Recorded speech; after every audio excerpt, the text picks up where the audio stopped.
Hello, hi, and welcome or welcome back to the Strategic Magic Podcast. I'm your host, Blue, and I am a business astrologer and strategist here to help you use astrology to start, grow, and scale your business. As always, I'm super excited to be back with you for yet another episode, and today we are diving all into the sixth house. So, as we've been talking about the wealth houses, specifically in the natal chart, in the previous episode, we dove into the second house, and you can definitely catch up by listening to that episode before this one.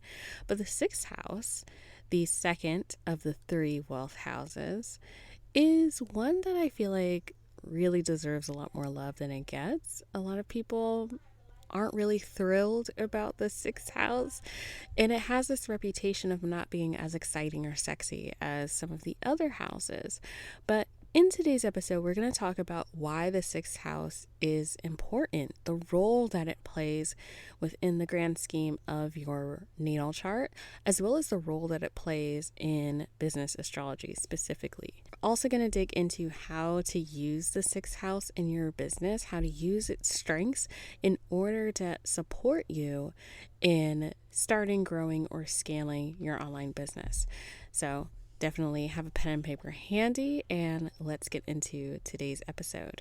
So let's talk about the sixth house. Like I mentioned before, the sixth house is not really a house that a lot of people get thrilled about. Personally, I think that it deserves a lot more love, a lot more appreciation than what it gets, because without the sixth house, ultimately, we don't have the structure and the foundation needed in order to really thrive and have a long-lasting career to support all of the creativity, all of the passion, all of the excitement that we want to bring into our business.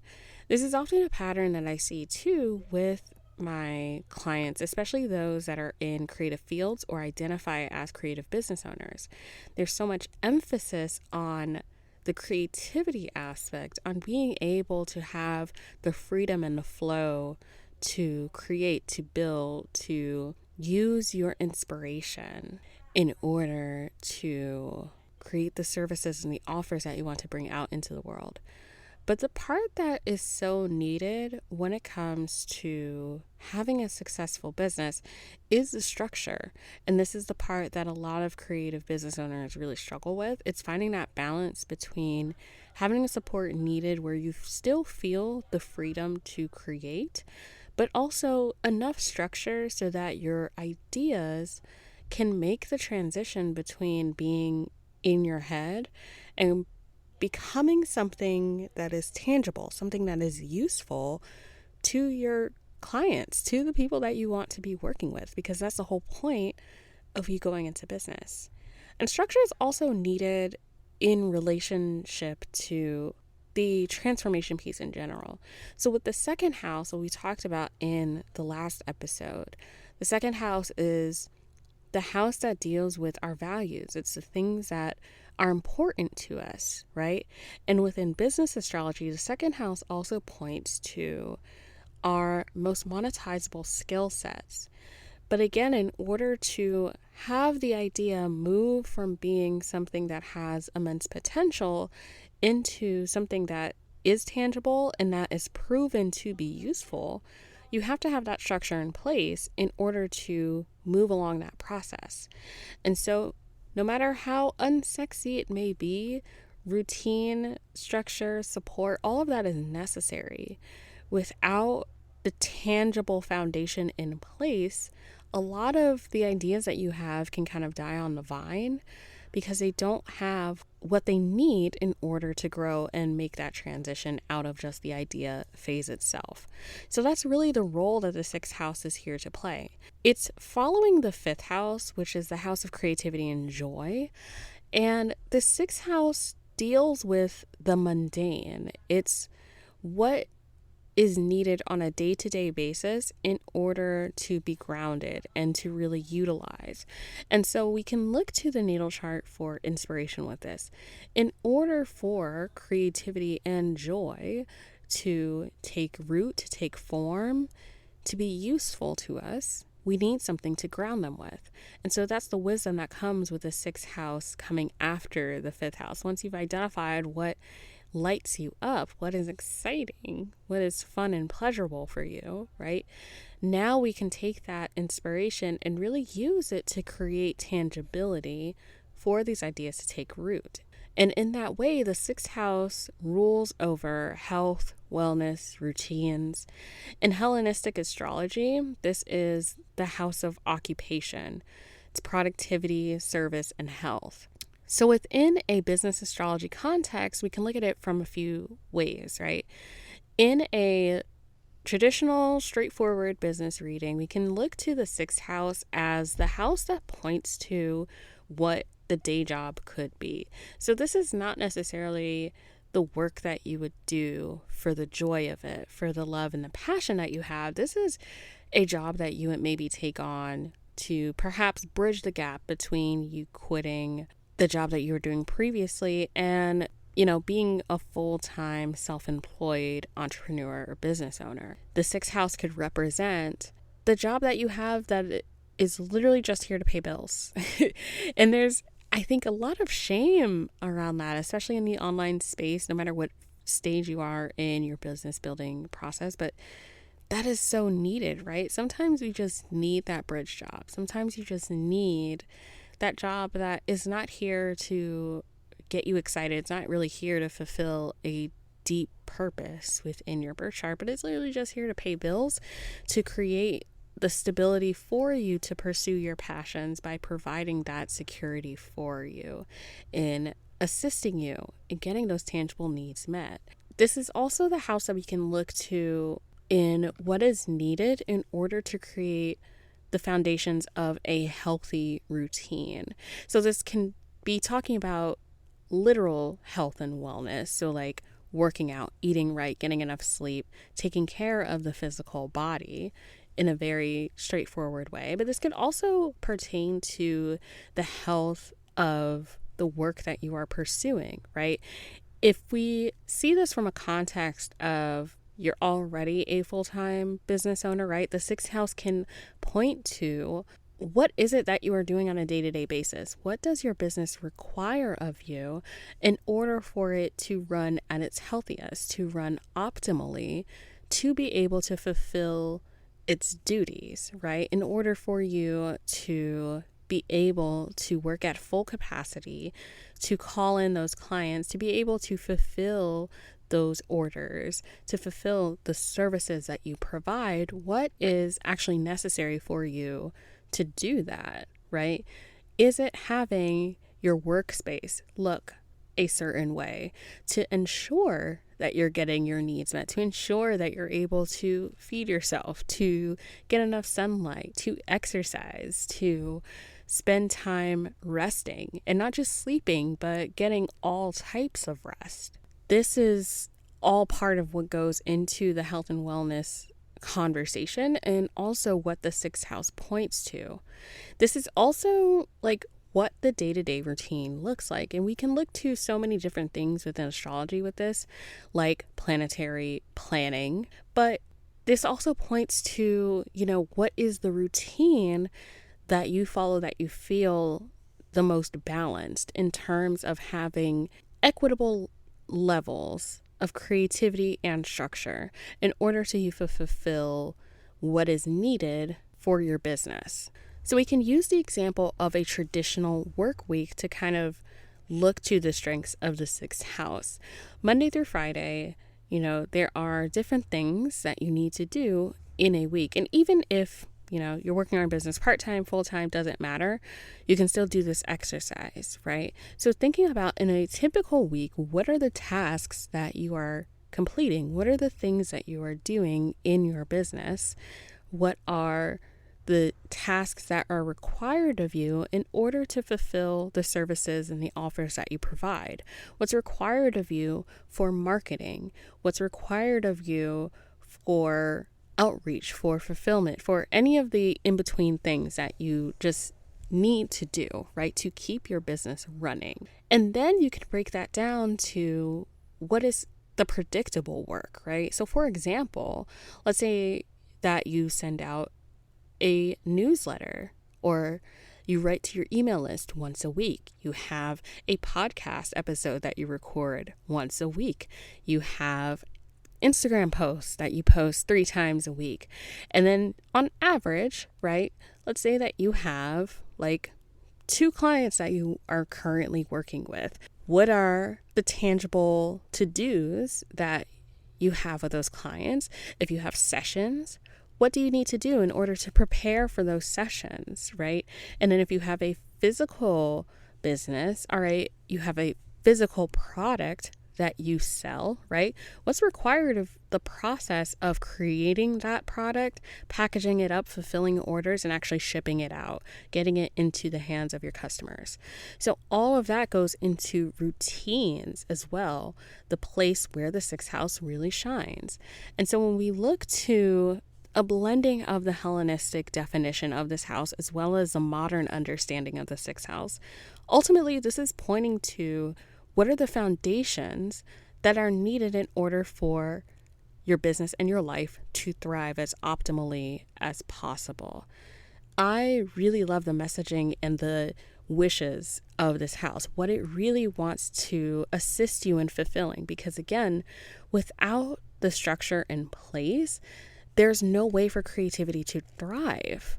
And this is especially an area that a lot of business owners really struggle with, and also where I see support like astrology and strategy work combining can really be a supportive place to come in and ultimately just help you become a more well-rounded entrepreneur. So when it comes to using the 6th house as a business owner, this is ultimately pointing you to what is the support that is most needed in order for your business to run optimally. And you can even break this down even further to defining what are the day-to-day routines that help support a healthy business for you. We can look at this in a few different ways. So first, we want to think about what is the sign that rules the 6th house for your chart. As you know, I'm a traditional astrologer, so I use whole sign houses for this. So that means that there is one sign that rules each of the 12 houses in the natal chart. So looking at the sign that rules the 6th house in your chart, which is defined by, of course, what sign rules your rising sign in your 1st house, and then going accordingly, this can give you a really good insight as to the energy that rules over routines for you.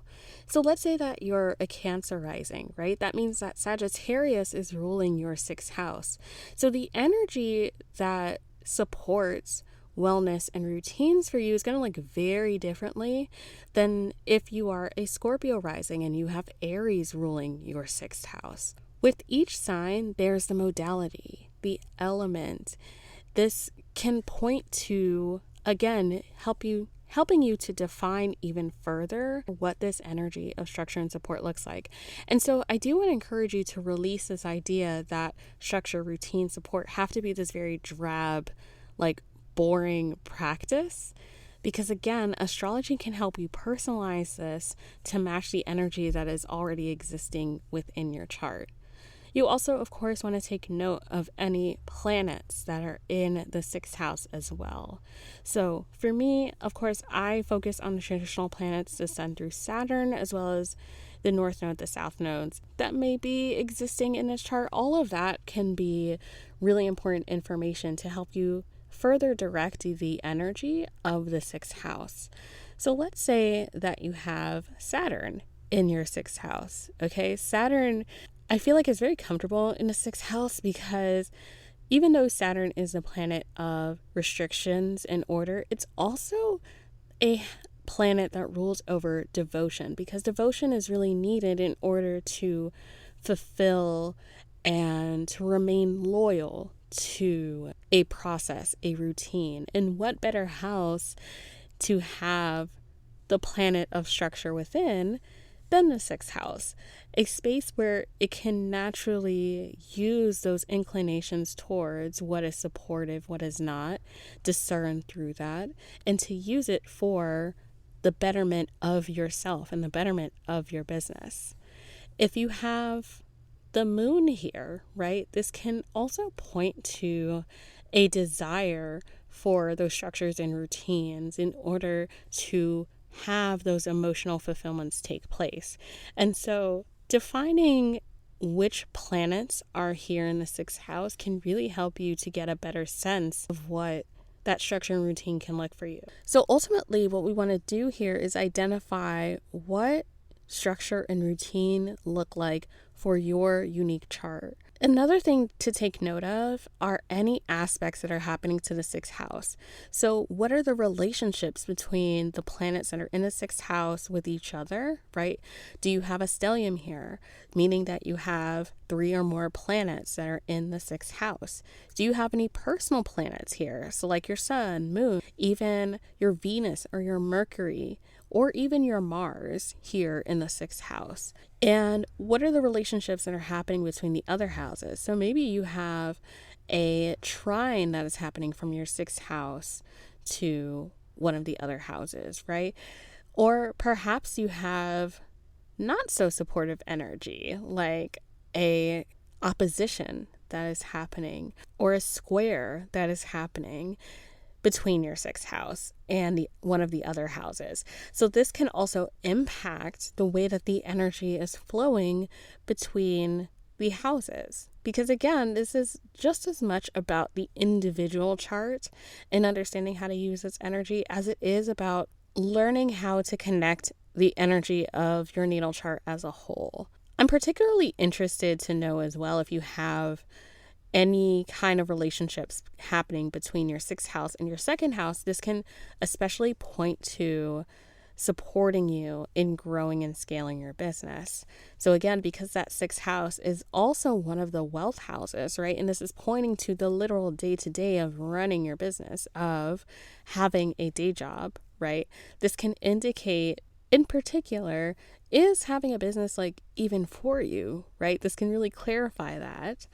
And then even deeper, right? Like maybe you're not somebody that really thrives on a traditional routine of having 9 to 5 structure even within your own business. Maybe you work better when you're able to have the support and the freedom to bring that creativity into how you do your routine. Perhaps you're like a super night owl and you don't really love the idea of having calls in the daytime. You only want to work with other night owls. Okay, cool. Do that. If that is the energy that is supporting you in your chart, right? There's no hard and fast rule with this.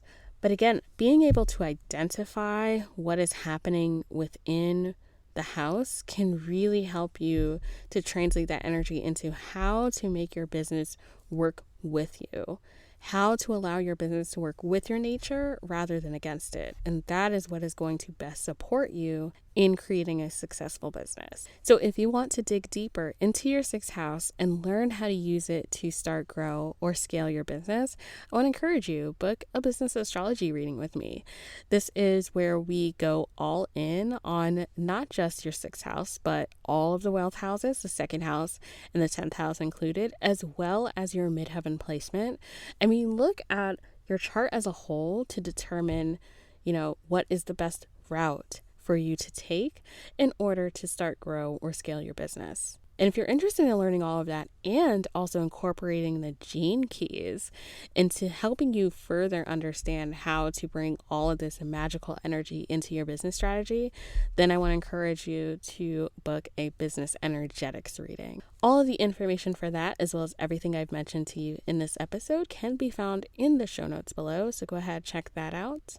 Thank you so much for listening to this episode, and be sure to let me know, what is the sign that rules over your sixth house and how are you using that energy to grow your business? I'm super curious.